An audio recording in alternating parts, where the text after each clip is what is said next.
Well, thank you very much for the warm welcome and for the opportunity to present the global state of democracy to you. Uh,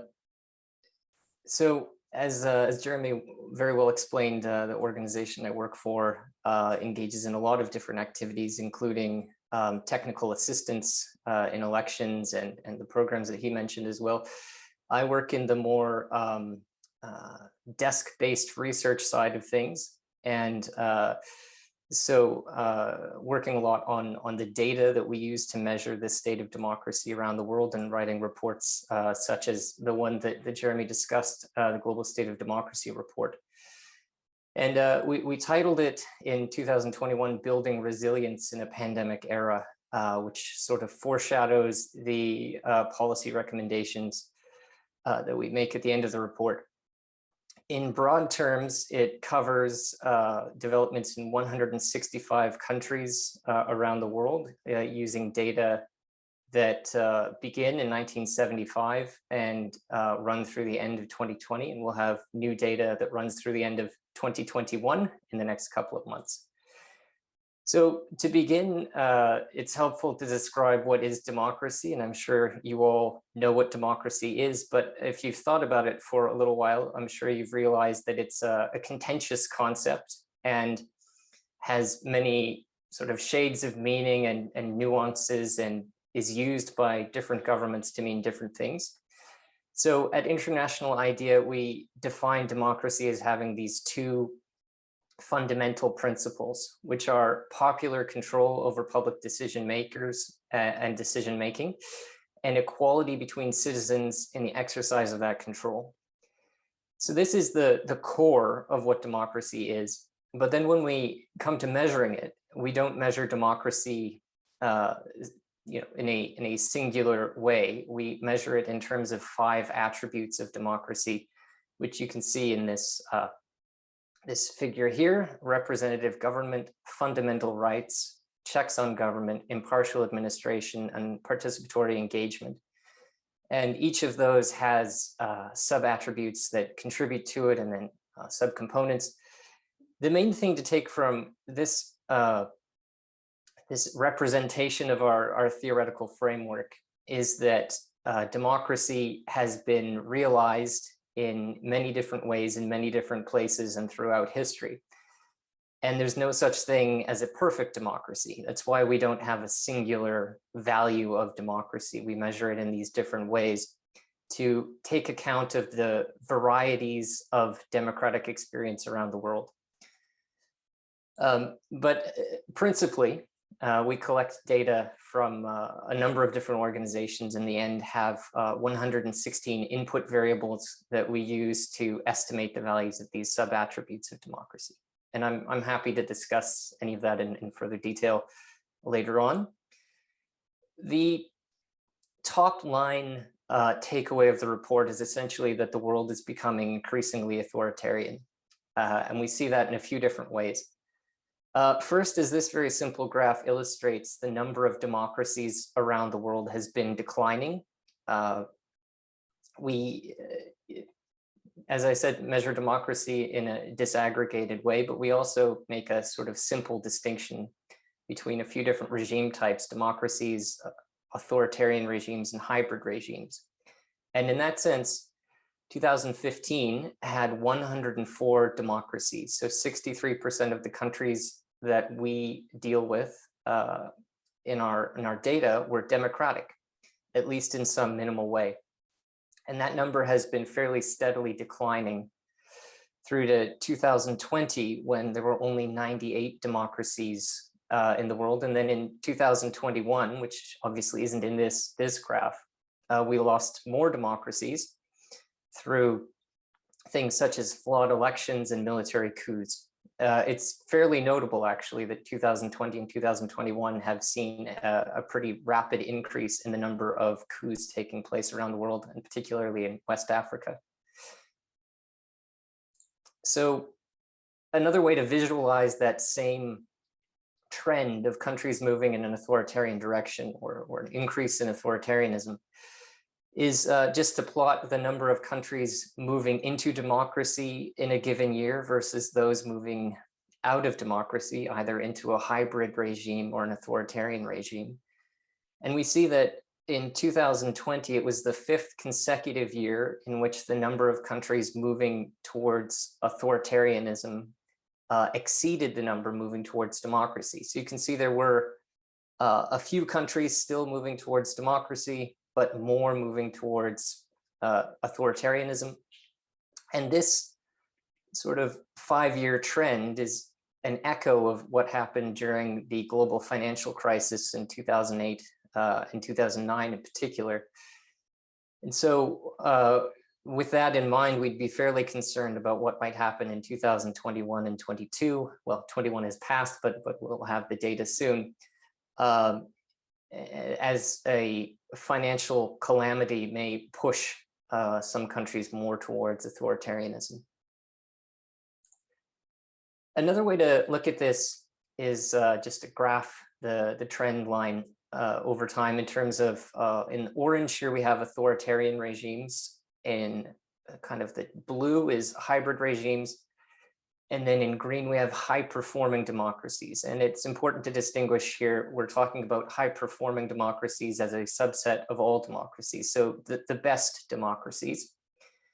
And you can see that there was a significant decline in the number of authoritarian regimes in what's called the third wave of democratization from about the mid-1970s to the early 1990s. A small increase in the number of hybrid regimes in that period, where some countries were transitioning towards democracy and went through a short period of what we would call hybridity, meaning that they have institutions of democracy, but maybe not the quality of performance to really qualify as a democracy. But rather disappointingly, in spite of all these countries moving out of an authoritarian context, relatively few, or basically none, made that final step into becoming a high-performing democracy. So the number of high-performing democracies remains steady throughout the entire period. And that suggests that those countries that were high-performing democracies in 1975, many of them remain high-performing today. But if you think about, for example, the countries that transitioned to democracy after the fall of the Berlin Wall in Eastern Europe, many of them have remained at a mid-range or weak level of democracy rather than continuing to make progress. Another concerning element of this sort of trend towards authoritarianism is the fact that among democracies, the percentage of countries that are experiencing significant declines on at least one of those 16 sub-attributes of democracy that were presented in the first figure has fairly steadily continued to rise since about 2010 or 2012. And so as of 2020, the end of 2020, 43% of democracies had a significant decline in one of those attributes of democracy. In some cases, it's something very specific, such as a decline in the quality of media integrity in Germany, or the quality of parliamentary effectiveness in Canada. In other cases, there are declines across many sub-attributes. So for example, in Brazil, there was a decline in 8 of the 16 sub-attributes of democracy, suggesting a pretty systemic problem with the quality of democracy in that country. If we just choose the democracies that have experienced the greatest declines across all those 16 sub-attributes, just taking the average of those sub-attribute values in 2010 and comparing it with 2020, you can see a number of countries. So all of these were democracies in 2010. And the color of the endpoint on the left indicates the regime type as of 2020. So at the top, Turkey is no longer a democracy. Nicaragua has become an authoritarian regime. Serbia was a democracy until 2020, when it became a hybrid regime, and the same with Benin. And they're stacked in terms of the magnitude of that decline. So you can see that in Turkey, this is a really quite significant decline from being a mid-range performing democracy all the way down to a hybrid regime over that decade. Nicaragua starting at a relatively lower level of democratic performance, but becoming quite a repressive authoritarian regime at the moment, where opposition candidates have been imprisoned to keep them from running in the elections and things of that nature. Some of the countries that are depicted in this graph are in a form of democratic erosion that we specifically call democratic backsliding. I'm sure that's a term that you've seen used in many reports and newspapers of the past year. For us, democratic backsliding is a very specific kind of problem with democracy, wherein there are declines in the quality of checks on government and civil liberties. Those two are sort of leading indicators of what can become more systemic problems in democracy. So it tends to be the case that leaders with authoritarian ambitions first attack the institutions that would keep their power in check. As we say, checks on government, meaning judicial independence, media integrity, and effective parliament, and also civil liberties, in particular, freedom of expression, freedom of assembly and association. And it's only later in that process of democratic erosion that clean elections tends to suffer, for example. And as of 2020, or the end of 2020, our data show that there were 7 backsliding democracies in the world: the United States of America, Brazil, Hungary, Poland, India, the Philippines, and Slovenia. And so there you see what has, for the last 50 years, 70 years, something like this, been one of the most influential democracies in the world, the United States, and also 3 EU member states in that list of backsliding democracies. So that is one indication of the reasons that we're quite concerned about the global state of democracy today. And then this is all sort of background to the pandemic, right? These are longer term historical trends that I've just been discussing. And the pandemic has only deepened the trend of democratic deterioration and increasing authoritarianism, in part because the pandemic put a halt to some democratization processes that seemed to be promising before the pandemic. And also because the democracies that have experienced the most concerning developments from a human rights and democracy perspective are those that were already ailing in some sense before the pandemic. So if you look at the graph that I showed with the arrows and the declines, many of those countries have had violations of human rights and democratic principles during the pandemic. And so we would make kind of an analogy to the way that the pandemic impacted individuals, where people who had some sort of pre-existing health condition were much more likely to have a severe illness when exposed to the virus. In the same way, countries that were having some sort of democratic erosion prior to the pandemic were much more likely to have concerning developments, violations of human rights and democratic principles during the pandemic. And there are, lots of examples that one could draw upon, but just to pick a few fragile democracies that had worrying reversals, we could highlight Mali, which had challenged elections in 2020, with parts of the country being barred from voting. And then following that, there were 2 coups in 2020 and 2021 that really dimmed the prospects for democratization in that country. Myanmar is another obvious example, which, despite many problems, had been on a path towards democracy since 2015, until last year when there was a coup. And violence remains a part of life in Myanmar today.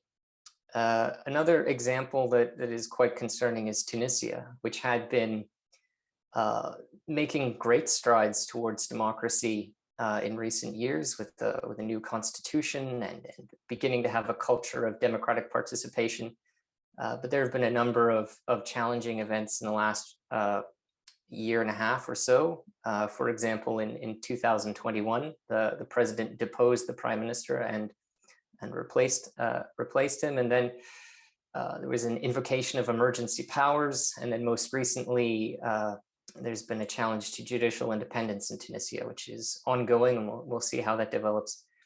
Another example is Sudan, which again had been on a path of some growth towards democracy, though certainly hadn't achieved democracy. But then there was this sort of coup attempt, or potentially successful coup that was later walked back. But that provoked a wave of protests in which dozens of protesters were killed, and unrest continues in Sudan today. So it's sort of it's too obvious to state, but I will anyway, that all countries imposed restrictions on rights during the pandemic, right? There were restrictions on freedom of association, in particular, freedom of movement, but not all of those restrictions are concerning from a perspective of human rights and democracy. There are some restrictions which are proportionate, necessary, and time-bound, and are thus justifiable. But there are other restrictions that we would say do not meet those criteria and are thus concerning. And among democracies, 45% had concerning developments. And so when we say concerning developments, just to be clear, we are saying that a policy was enacted that to some extent violated principles of democracy or the exercise of human rights. And we would say that worryingly, in only 36% of countries were restrictions temporary and implemented in the context of a constitutionally defined state of emergency. What essentially occurs when a formal state of emergency under a constitution is declared is that there are more procedures of accountability around that. And this formal declaration makes things a little bit easier to track. But of course, it also gives the government more powers to restrict rights.